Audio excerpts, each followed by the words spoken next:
This is Avais again. Today is 24th April, and we are just about 18 minutes into this date.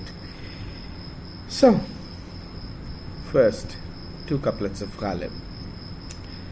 कोई उम्मीद बर नहीं आती, कोई उम्मीद बर नहीं आती, कोई सूरत नजर नहीं आती.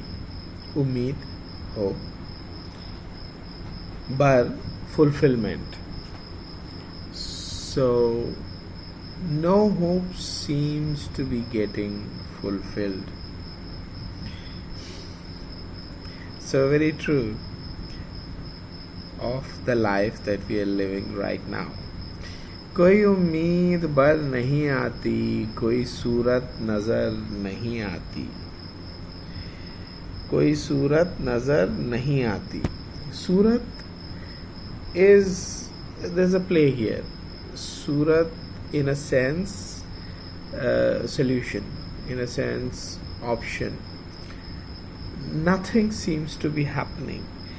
No prospect comes in view in terms of how to get out of this shitty situation. At the same time, it also says, koi surat, as in I'm not able to see any of my beloveds.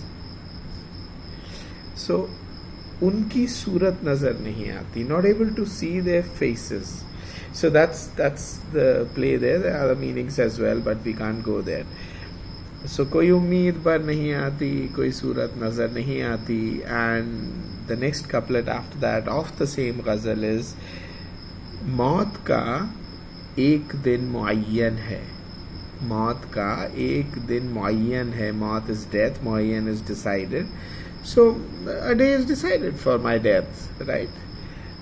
So मौत का एक दिन मुअय्यन है. नींद क्यों रात भर नहीं आती? Why am I not able to sleep all night? So true of so many of us in these lockdown nights. So, मौत का एक दिन मुअय्यन है. There is one day which is decided. I'm going to die. I'm anyway going to die one day. So why am I so worried about death? That's one question.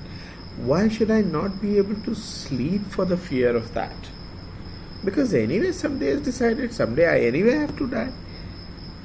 It also means that anyway I'll die when I will die. It doesn't mean that I'm going to die of this coronavirus or this night or too early. So why am I not able to sleep? There's yet another meaning to that, which is sleep is a bit like death. We die every night and then we are born every morning, or presuming that we sleep in the night. So that's what he says. मौत का एक दिन मुअय्यन है. नींद क्यों रात भर नहीं आती? I'm sorry. I record these in the night after dinner, so sometimes two different things keep happening, the voice as well as the digestive system, so apologies for that. So those are two very timely couplets from Ghalib. Moving on, some of the things which I had noted down. I have noted these down for so many days. Might as well record them before whatever. So what we know is that COVID-19 will almost certainly attack in waves. The difficult thing will be that we will have already used up all our resources, including patience, in the first wave lockdowns. So maybe we'll get some respite from lockdowns, and then they'll again be imposed when the disease really starts spreading fast, and hospitals are not able, and administration is not able to manage it. So this will happen during the first wave, and then it's going to subside, and then it's going to come again. It's going to come again. I have always known that, but there are some people who didn't know that, and they were shocked when somebody said it'll come in waves. Such things always come in waves. So there will be another wave. So unless we are prepared well, individuals, groups, government, the later waves will be much deadlier in terms of overall loss of life and everything else, and pain. So we have to be prepared for that, mentally, physically, resource wise, plans wise. There will likely be an inflationary depression, as all the governments will be forced to create money in order to fight COVID-19, coronavirus, SARS-CoV-2. Existing cash will lose value fast, yet we cannot not hold cash, since we never know what bank will lose the ability to service our withdrawals. That's really unpredictable. Although I'm pretty sure that the government will try its very best to make sure that no banks fail, but there will be certainly some glitches and some hiccups in between, and then we don't know what the situation will be. Some banks might actually die, so we don't know. It will be most important to face up to the reality. Realists will need to take up situational leadership positions, as many existing leaders will try to find refuge in old norms and religiosity. Those that do not develop scientific mindset will be a drag on the society. Youngsters need to stock up on their scientific information and abilities to take up leadership positions in traditional setups, at home, outside home, maybe as volunteers, maybe as groups, which at some other point will have to get into the earnest, will have to in the earnest start supporting and complementing the government. Today we are doing things with the permission of the government. Soon there will be time when the governments will be forced to request us, ask us, and indeed make some of those groups sort of part of the government. So it's a bit like we have those models, don't we, to help the traffic policemen. We do have traffic wardens who support them, who are members of different voluntary organizations like NSS or NCC or Scouts or whatever. I've seen them. So we will need those, the governments will need those, and youngsters will have to find within themselves to support the government in a disciplined way, because we are all into this together, and unless we wake up and do whatever we can with utmost earnestness, the loss will be really huge. All of us, individual citizens, groups, and the government will have to wake up to the reality. Nobody has yet done that. Even the government. They're still behaving in their old ways. It will be, it will also be of utmost importance to not just keep your own hope, but also of all others. All of you, all of us need to read up on Stockdale paradox and practice it. What is Stockdale paradox? There was this officer who was taken prisoner of war in some particular war, and he was there with a lot of his colleagues, and all those colleagues, many of them were very optimist, and they were just keeping their optimism alive, and they were saying, okay, that this coming Christmas we'll get released back to our country, and then some said this New Year and Easter and this day or that day or the other. And at some point those optimists died because of broken hearts. So in medical terminology, in not medicine generally, but in military medicine, when you are on the field and war is going on, and suddenly say for example 9 casualties, 9 injured soldiers are brought in. Now suppose there are 3 doctors. Those 3 doctors will have to, or 3 nurses or whatever, they will have to decide that since one of them can attend to only one person, they can attend to only 3 persons, so they'll have to do what is known as triage. So triage is like dividing the incoming casualties into 3 parts. Sorry. One is that which is made up of those who are really in a very hopeless situation. Even if you put all your energies in them, they might not survive, and if they might survive, they might not able to go back on the field, or they might not have all their faculties in place. So these are the worst 1/3. Then there are the best 1/3, whom if you can just keep waiting for a while, nothing will happen to them, they can still wait. And there are those in the middle who have a good chance of recovering and going back. So this is called triage. So what happened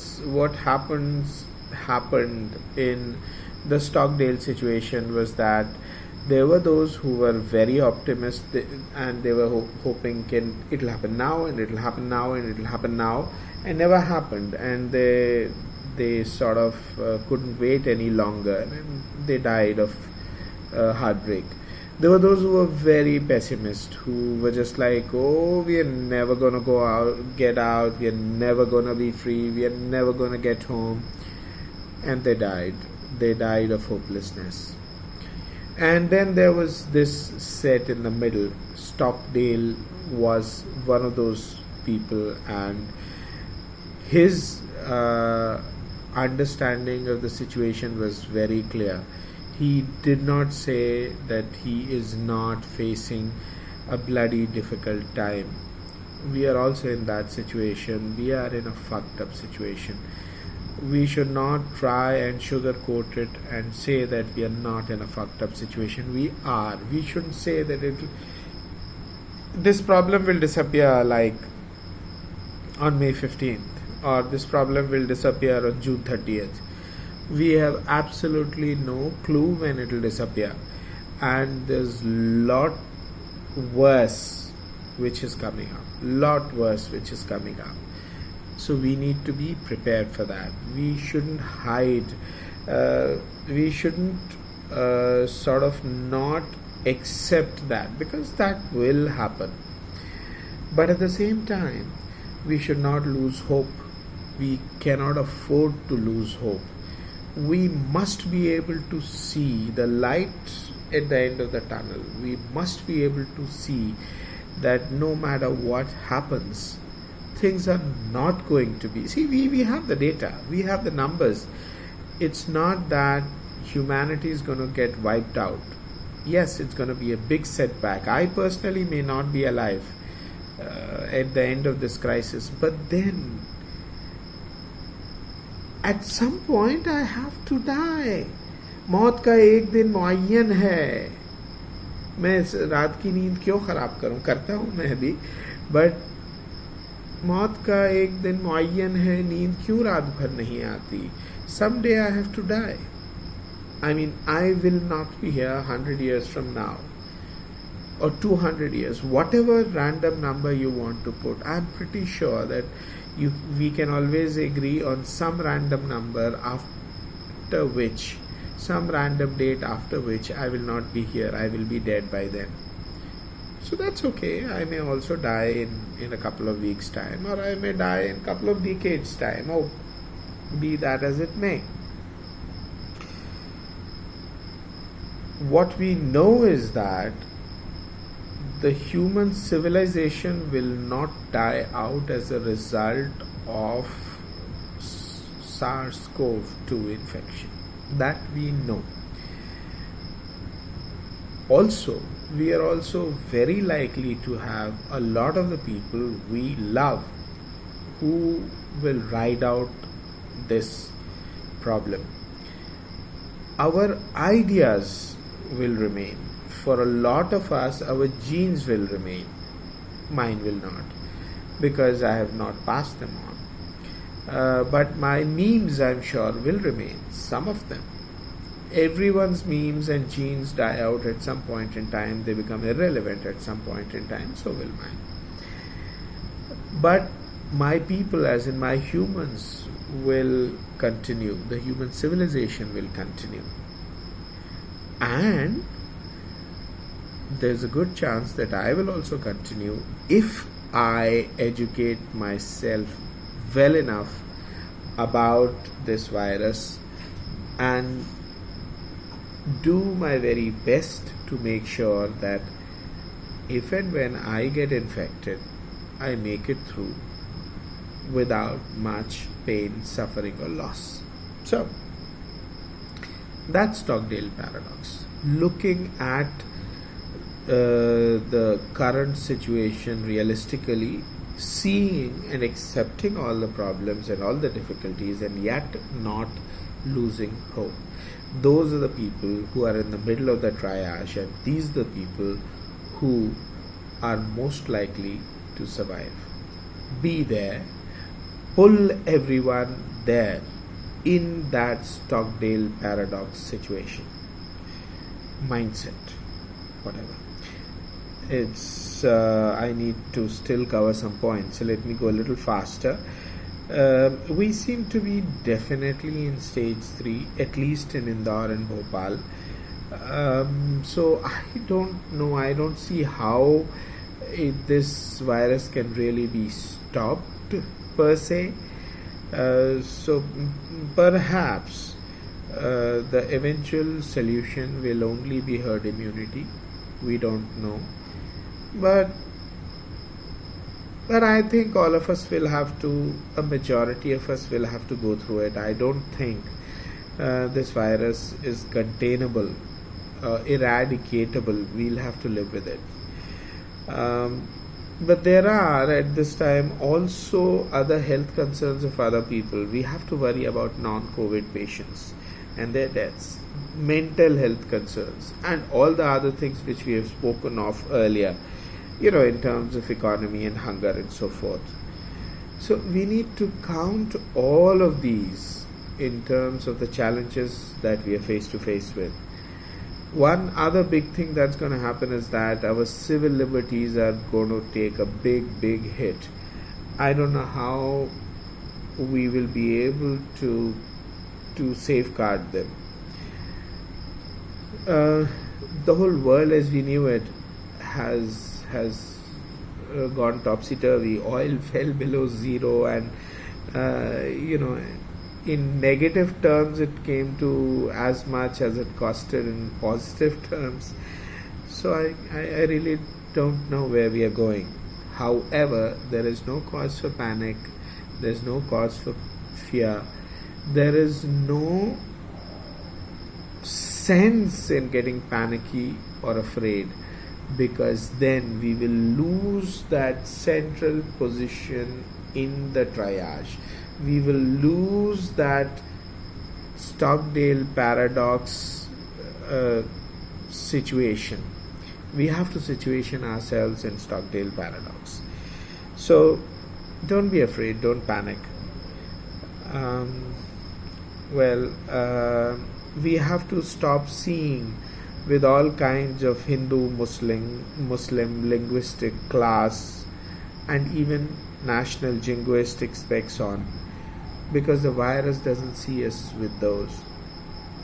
So we have to take those glasses off. I don't think that's going to happen easily. So that's the only thing which can save us, but I don't know how that will happen unless all of us start screening, all of us start practicing, all of us remove those bloody glasses and throw them away and look at every human being as a part of us and us as a part of that human family. See, we can change ourselves, we cannot change others. So let's change ourselves. Let's be there. We have also been hearing about all those things about all the business and all the manufacturing in China moving to India. Maybe it might not. Then there might be some business and job opportunities. But right now it's too early to say which way that, as we say in Urdu, that camel will sit. So Muslims and Hindus really are both stupid. Both of them have to start to grow some brains and stop being communal. An average Andhbhakt is really like an average Tablighi, and an average anti-science BJP supporting guy is like an average anti-science Muslim. All of these people have to stop being anti-science. All of these people have to start looking at reality, and if we are one of them, we have to change ourselves. We have to give an opportunity, we have to prove as an example, show it to those people so that they can also change. Let's hope for the best. Talk to you again. Bye-bye.